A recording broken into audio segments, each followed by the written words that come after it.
malungkot. Ito po yung pinakauna na hindi ko po talaga kasama yung family ko na i-celebrate yung birthday ko. Caprice, tinatapos ko na ang iyong sakripisyo.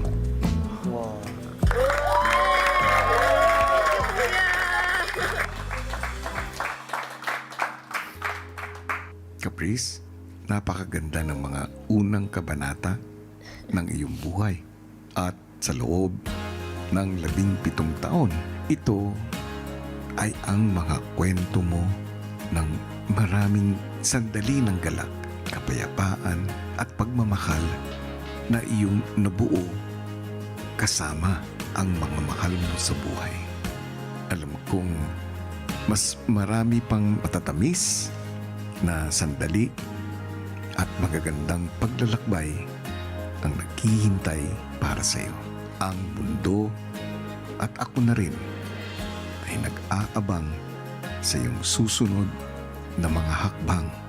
Kaya naman, muli, Caprice, happy birthday!